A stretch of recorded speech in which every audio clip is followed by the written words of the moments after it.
नमस्कार। आज मैं आप सबके सामने बिहारी लाल रचित बिहारी के दोहों का वर्णन करने जा रही हूँ। जैसे कि आपको पता है, दोहे से पहले हम कवि परिचय जानेंगे। हिंदी साहित्य के रीति काल के श्रृंगार रस के महान कवि थे बिहारी लाल। बिहारी लाल का जन्म सन 1603 में ग्वालियर के पास बसवा मतलब गोविंदपुर में उनका जन्म हो जाता है। उनके पिता का नाम था केशवराय चौबे और गुरु का नाम था केशव दास। तो ये आप समझो, पिता थे केशव राय और गुरु थे केशव दास। बिहारी लाल के एक दोहे से हमें ये पता चलता है कि उसका जो बचपन है, उसका बाल अवस्था मतलब उसका जो बचपन है बुंदेलखंड में गुजरा, और यौवन अवस्था मतलब शादी होने के बाद जो है वो अपने ससुराल, अपने पत्नी के साथ अपने ससुराल मथुरा में आकर बस जाते हैं। बिहारी लाल जयपुर के नरेश राजा जैसे के यहाँ दरबारी कवि थे। तो पहले तो वो दरबारी कवि नहीं थे, पहले उसके आश्रय में वो रहते थे। एक बार क्या हो जाता है, राजा एक नई रानी के साथ शादी करके आते हैं।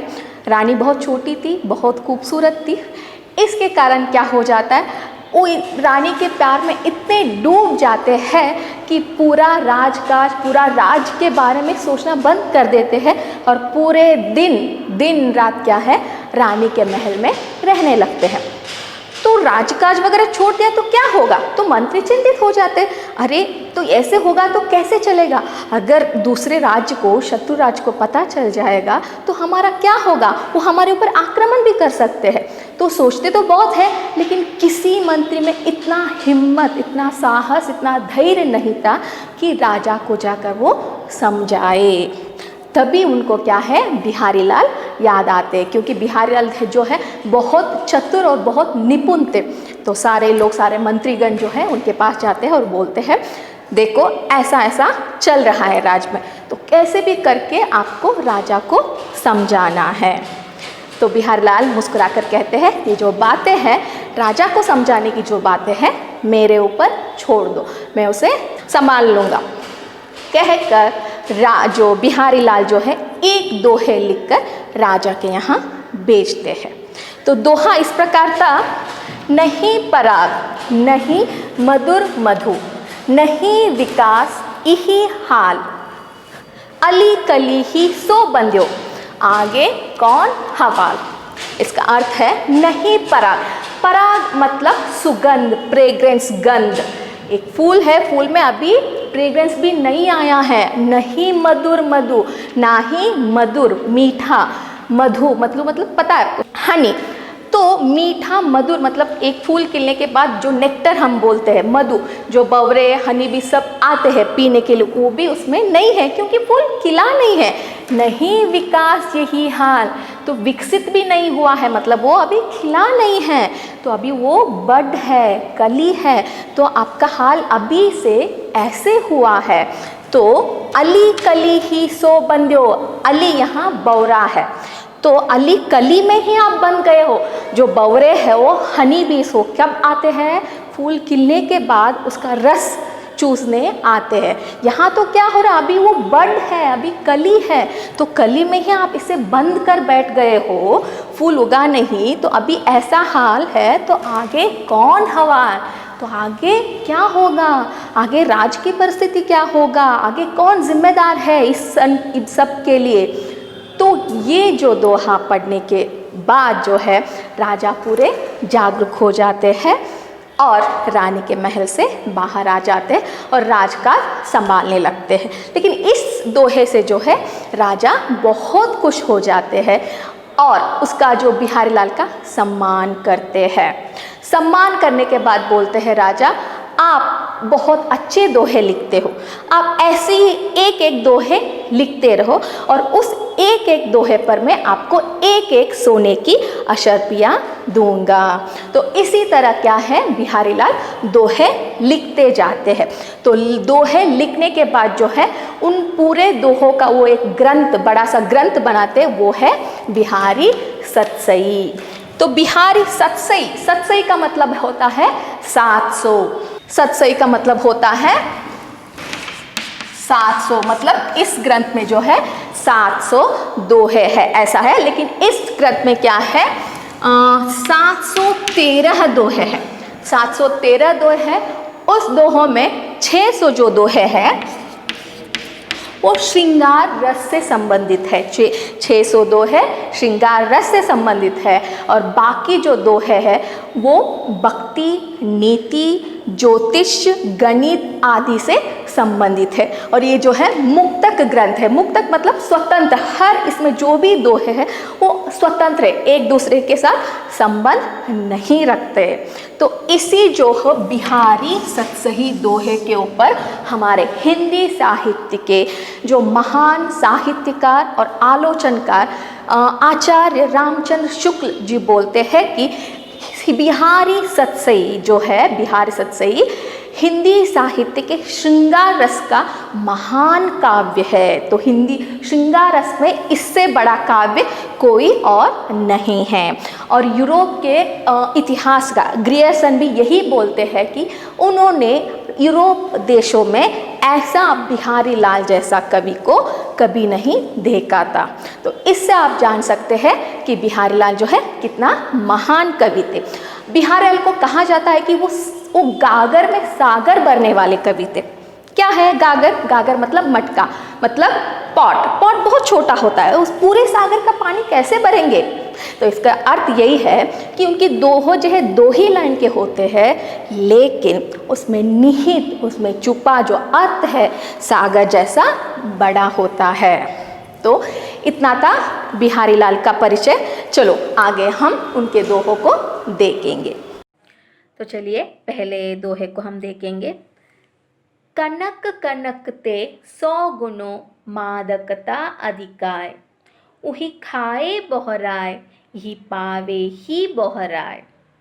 तो यहाँ दो कनक दिए गए, दोनों कनक अलग अलग है। यहाँ एक कनक है सोना, सोना मतलब बस सोना ही नहीं, पैसा, ऐश्वर्य, संपत्ति सारे।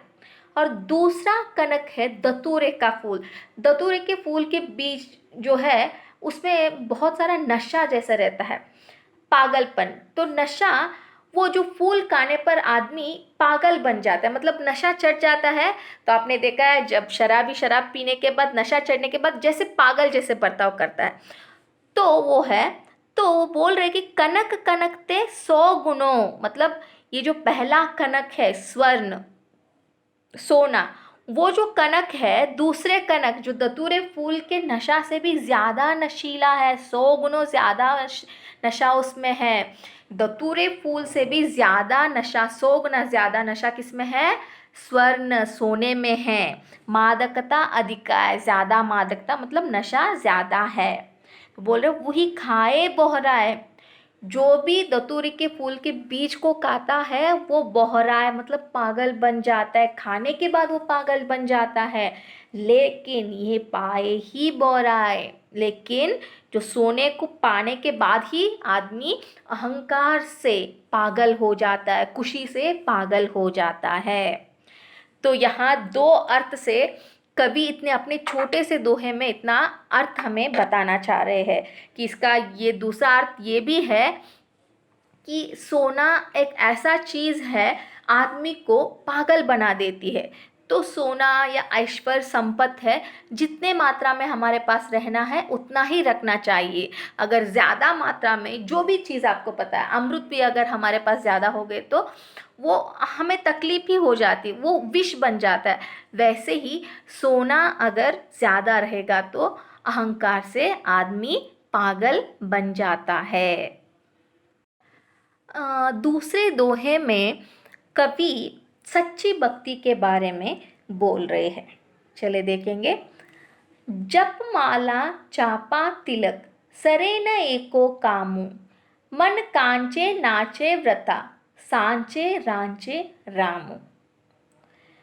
तो यहाँ कुछ साधु संत सन्यासी होते हैं, वो जो करते हैं आपने देखा है जप माला, जप की माला होती है वो जप करते रहते हैं उसे पकड़कर। और चापा, चापा मतलब मुद्राएं, आपने देखा शंख चक्र के मुद्राएं आंखों के बाजू में, पेट पर, हाथों में लगाते, वो चापा। तिलक, आपने तिलक लगाया होगा, कुमकुम का तिलक, अलग अलग जाति के लोग अलग अलग तिलक लगाते हैं।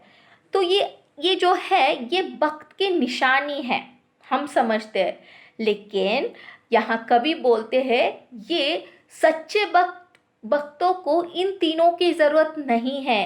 सरे नो एको काम, ये सारे लगाते तो सही है, लेकिन सरे नो एको, पूरा न होना एको काम, लेकिन एक भी काम उनसे पूरा नहीं होता। बस वो डोंगी होते हैं दिखावे करने के लिए, लोगों को पागल बनाने के लिए, बस ये सब करते हैं। जपमाला जपते हैं, मुद्राएं लगाते, तिलक लगाते, जो डोंगी लोग होते हैं।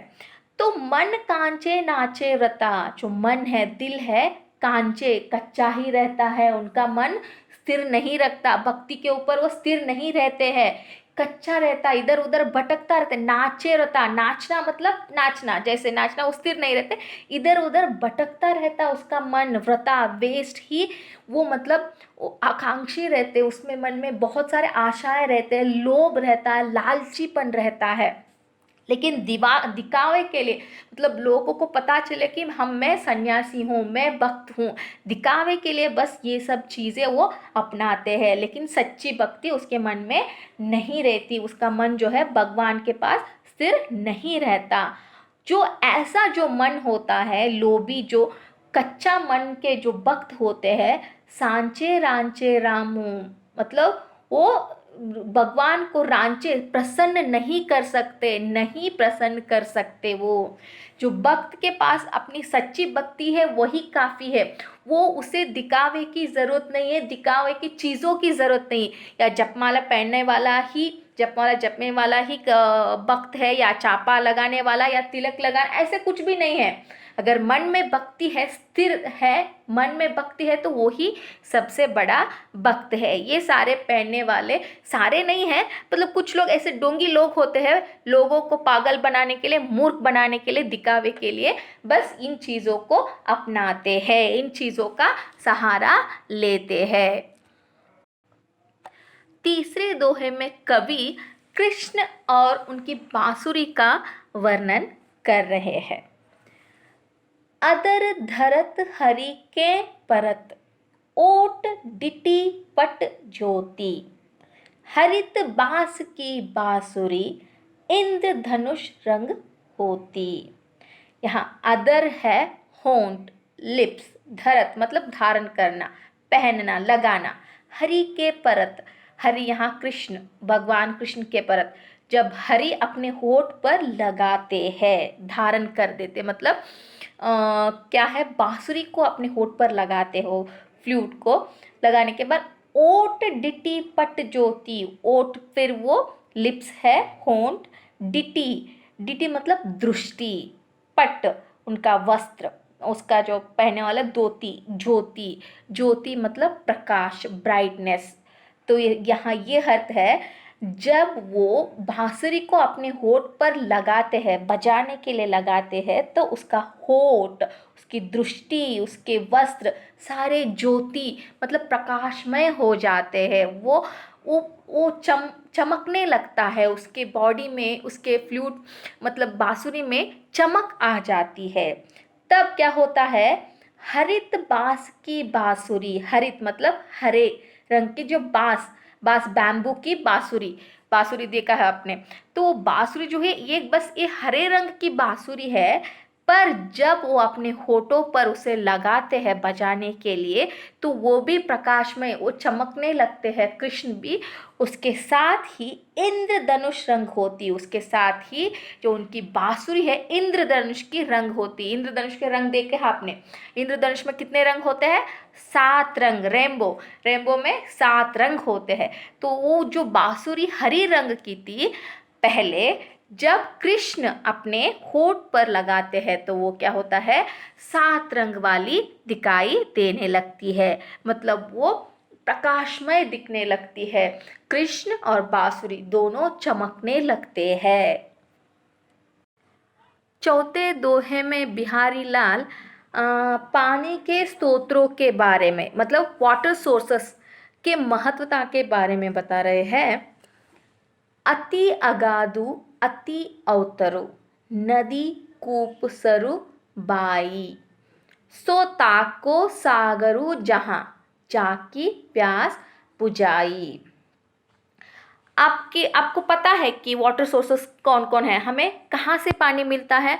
हमें नदी से, तालाब से, कुओं से और सरोवर से, छोटे मोटे सरोवर से हमें पानी मिलता है।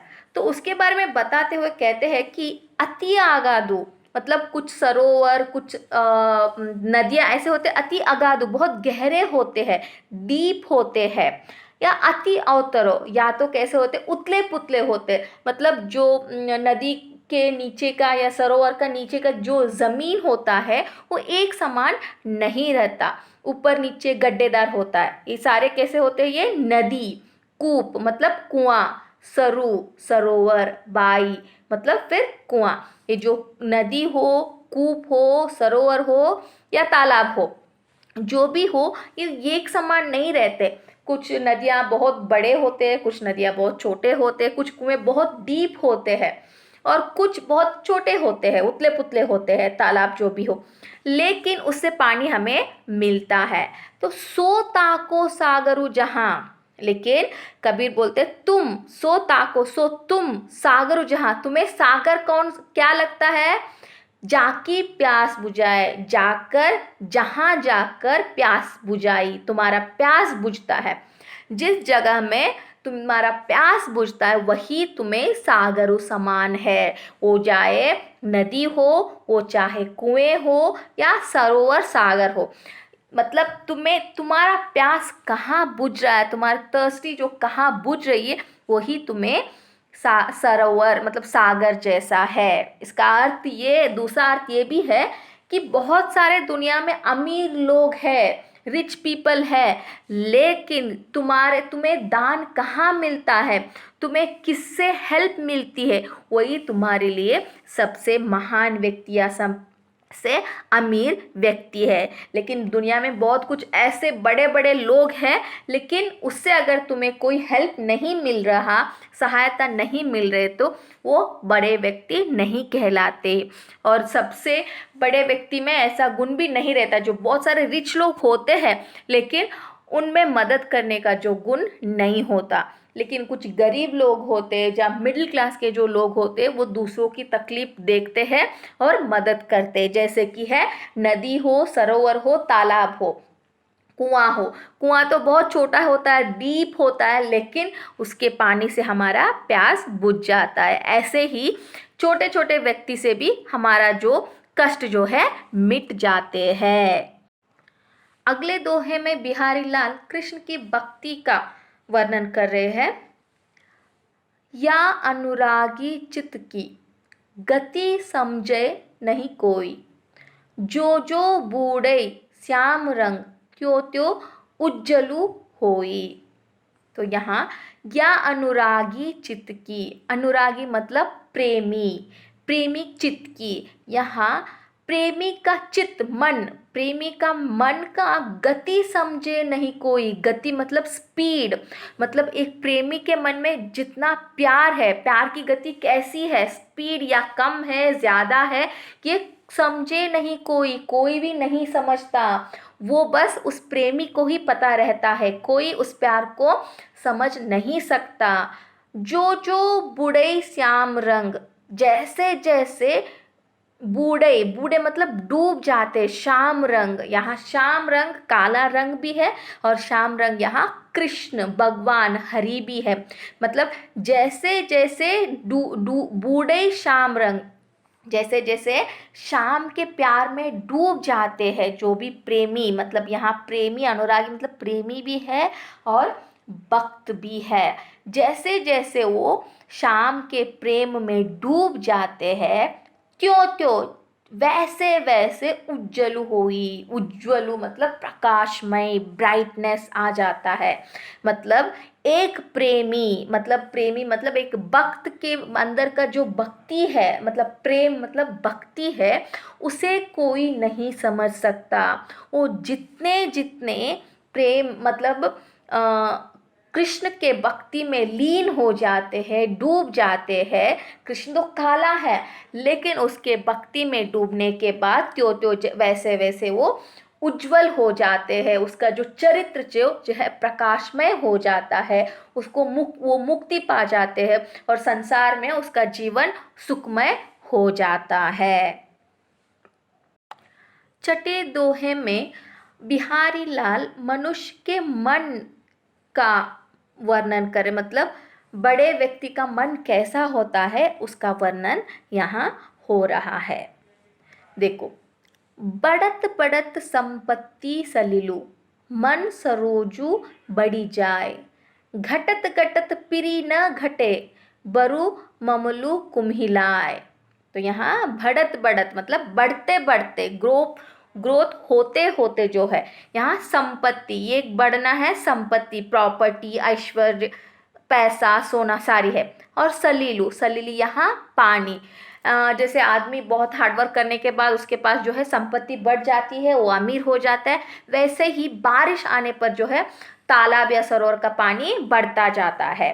तो एक व्यक्ति के पास हार्डवर्क करने के बाद संपत्ति बढ़ती है और वही वर्षा होने के बाद तालाब सरोवर में पानी जो सलीलू है बढ़ जाता है। वैसे वैसे मन सरोजू बढ़ी जाए, जब संपत्ति बढ़ती है एक अच्छे आदमी के पास, उसकी संपत्ति प्रॉपर्टी बढ़ जाती है तो मन भी बढ़ी जाए, उसका मन, दिल जो है दिल भी बड़ा हो जाता है। और जो है सलीलू मतलब तालाब के पानी में सरोजू, सरोजू यहाँ कमल का फूल है, बढ़ी जाए, वो भी बड़ी हो जाती है। पानी जैसे जैसे ऊपर आता है वैसे उसे कमल का फूल भी ऊपर आता है। आपने देखा होगा कमल का फूल जो है पानी के तालाब के ऊपर ही रहता, वो नीचे कभी नहीं रहता। तो वैसे वैसे जिस आदमी के, बड़े व्यक्ति के पास जैसे जैसे संपत्ति बढ़ती है उसका मन भी बड़ा हो जाता है। वैसे ही तालाब में जैसे जैसे पानी बढ़ जाता है वैसे जो है कमल भी उगता है और बड़ा होता चले जाता है। लेकिन घटत घटत फिर न घटे, घटत घटत मतलब कम होते होते, तो जब वो आदमी बड़ा होने के बाद क्या है दान धर्म करने लगता है, तो क्या है करने पर उसका जो संपत्ति घटती जाती है।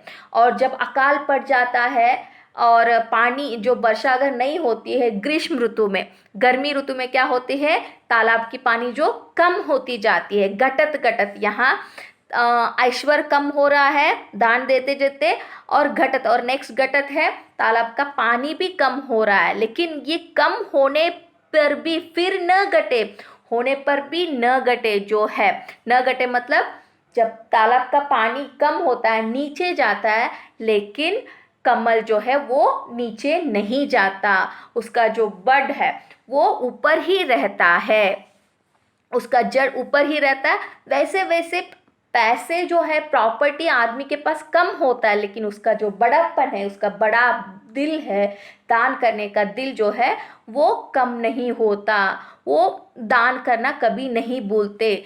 लेकिन वो प्रॉपर्टी कम हो जाती, पानी कम हो जाते, लेकिन वो जो है कमल भी वो पानी के नीचे नहीं जाता और आदमी जी वो जो है दान करना नहीं छोड़ते। बरु समूलु कुमिलाए, बरु बल्कि वो जो कमल पूरा है पूरा मुरझा जाता है, एक दिन मर जाता है। वैसे ही आदमी पैसे न होने के बाद वो मिट जाता है, लेकिन अपना जो गुण है दान करने का नहीं छोड़ता। वैसे ही कमल एक दिन वो कुमिलाना मतलब मुरझा जाना, तो मुरझा कर वो मर जाता है, लेकिन वो कभी नीचे नहीं जाता। वैसे व्यक्ति दान देते देते अपना सारे संपत्ति को खो देता है, लेकिन वो दान देना नहीं छोड़ता। सातवें दोहे में कवि सौंदर्य का वर्णन कर रहे हैं। समय समय सुंदर सबई, रूप कुरूप न कोई, मन की रुचि जेती जिते, तित तेती रुचि होई। तो यहाँ कवि कह रहे हैं समय समय पर मतलब अलग अलग समय में, अलग अलग टाइम में सुंदर सबे, सारे लोग सुंदर ही दिखेंगे। मतलब एक टाइम में जो आपको अच्छा नहीं लगता, वो सुंदर नहीं लगता, वो दूसरी टाइम आपको अच्छा लग सकता है। जब आपको जो स्पाइसी खाने जो बहुत अच्छे लगते हैं, लेकिन जब आपको बुखार हुआ होता है, जब आप बेड पर होते हो, तो वो खाना आपको अच्छा नहीं लगता है ना। जो आपके बहुत क्लोज फ्रेंड है, जहाँ तक आपके क्लोज फ्रेंड है, वो आपको बहुत अच्छी लगती है। जब आपका झगड़ा उसके साथ हो जाता है तो वो बहुत आपको गंदी लगती है, बुरी लगती है। तो इसलिए इस दुनिया में कोई ऐसा नहीं कि कोई कुरूप या कोई बहुत सुंदर है या कोई अगली है, ऐसा कुछ भी नहीं है। समय समय सुंदर सबे, समय समय पर सारे लोग दुनिया में सुंदर ही होते हैं। रूप, रूप मतलब सौंदर्य, ब्यूटी। कुरूप, अगली, बहुत गंदा दिखना। न कोई, मतलब इस दुनिया में ना कोई रूपवंत है, कोई ब्यूटीफुल है या कोई अगली है, मतलब दोनों ही है। ना कोई यहाँ बहुत सुंदर है, ना कोई यहाँ बहुत कुरूप है। मन की रुचि जेती जिते, मतलब मन की रुचि, हमारा जो टेस्ट, मन दिल की जो टेस्ट जती जीते, जैसे होता है हमारा टेस्ट के हिसाब से, हमारे रुचि के हिसाब से, तित तेती रुचि होई, वैसी हमारा रुचि होता है। हमारा दिल कैसे होता है, हमारा रुचि भी, हमारा टेस्ट भी ऐसा ही होता है। मैंने बोला ना, जैसे टाइम के हिसाब से, बस एक आदमी आज आपको अच्छा नहीं लगता हो, लेकिन कल वो अच्छा लग सकता है। आपने देखा है, आपने सुना होगा लैला मजनू की जो स्टोरी आपने सुना होगा। कहा जाता है कि लैला बहुत ही बदसूरत थी, वो बहुत अगली थी, और मजनू थे वो भिखारी थे। लेकिन सभी यही पूछते थे कि मजनू से कि लैला की वो राजकुमारी है, लेकिन वो दिखने में कितने कुरूप है, तो तुम उससे कैसे प्यार कर सकते हो। तो मजनू बोलता था कि लैला क्या चीज़ है, वो मजनू के आंखों से देखो, तब आपको पता चलेगा कि लैला क्या चीज़ है। मतलब लैला किसी को भी सुंदर नहीं दिखती थी, लेकिन सिर्फ मजनू को सुंदर दिखती थी। और मजनू था, वो एक भिखारी था, वो गंदे कपड़े पहनता था, फटा हुआ कपड़े पहनता था, बाल ठीक नहीं थे, फिर भी वो लैला को सुंदर दिखता था। तो बस क्या है, अपने अपने देखने की नज़रिया है, और अपने अपने दिल की बात है। और जो हम जब मायूस होते हैं, या हम जब गुस्से में होते हैं, या हम बहुत तकलीफ में होते हैं, तो पूरी दुनिया हमें क्या है, गंदी ही लिखती है, दिखती है, बुरी ही दिखती। जब हम खुश होते हैं तो जो है दुनिया हमें बहुत सुंदर दिखती है। तो यही है, यहाँ इस दुनिया में रूपवत कोई सुंदर भी नहीं है, कोई कुरूप भी नहीं है। बस हमारा दिल की रुचि, टेस्ट, हमारा दिल कैसे होता है, वैसे ही हमें दुनिया या लोग सुंदर और कुरूप दिखते हैं। 8वें दोहे में वेद और स्मृतियों की बातें हो रही हैं यहाँ। तो चलिए देखेंगे वेद और स्मृति हमें क्या कहते हैं। कहे यह श्रुति स्मृत्यो, यह सयाने लोग, तीन दबावत निस्कहीं, पातक राजा रोग। कहे, कहते, यह, यही, कहते यही, श्रुति मतलब वेद पुराण जो भी हो, और स्मृत्यो, स्मृतियाँ होते हैं जो हमारे हिंदू धर्म में जो महान ग्रंथ कहलाते हैं, जो वो ग्रंथ भी यही कहते हैं। और यह सयाने लोग, और सयाने लोग मतलब ज्ञानी लोग, तो सयाने लोग हैं वो भी यही कहते हैं। तो क्या कहते हैं, तीन दबावत निस्कहीं, ये तीन लोग हैं, तीन चीजें हो, वो दबावत, दबाते हैं, निस्कहीं, दुर्बल व्यक्ति को। तीन जो चीजें हो वो दुर्बल व्यक्ति को दबाते हैं। और ये बातें ज्ञानी लोग भी करते हैं, और स्मृति और वेदों में भी लिखा गया है। तो वो तीन जो चीजें कौन है, पातक, पाप, राजा, राजा आपको पता है किंग, नृप सम्राट, और रोग, बीमारी। ये जो पाप हो या राजा हो या रोग हो, ये तीनों चीजें जो है किसको दबाते हैं, निष्कहीं कमजोर लोगों को ही दबाते हैं, मतलब अशक्त लोगों को ही दबाते हैं। वो जो शक्तिशाली हो, वो ज्ञानी हो, सशक्त लोगों के पास ये नहीं जाते। हाँ, आपको पता है जो पाप है, पाप कौन करता है, जो निस्सहायक होते हैं, जो अपने आप के ऊपर विश्वास नहीं होता, वही बुरे काम करते हैं ना। और राजा भी उन्हीं लोगों को जो दंड देता है। रोग भी अपने ऊपर, मतलब जो शक्तिशाली नहीं होते, उसके पास हमेशा वो बीमारी से जकड़े रहते, उसके वो बीमार ही रहते। तो क्या कहते हैं, ज्ञानी लोग भी ये कहते हैं, वेद पुराणों भी यही कहा गया है कि जो भी दुर्बल लोग होते हैं उसको ये जो राजा हो या पाप हो, रोग हो, उन्हें दबाते हैं। तो इसका अर्थ ये है, हमें हमें सक्षम होना है, शक्तिशाली होना है, ज्ञानी होना है।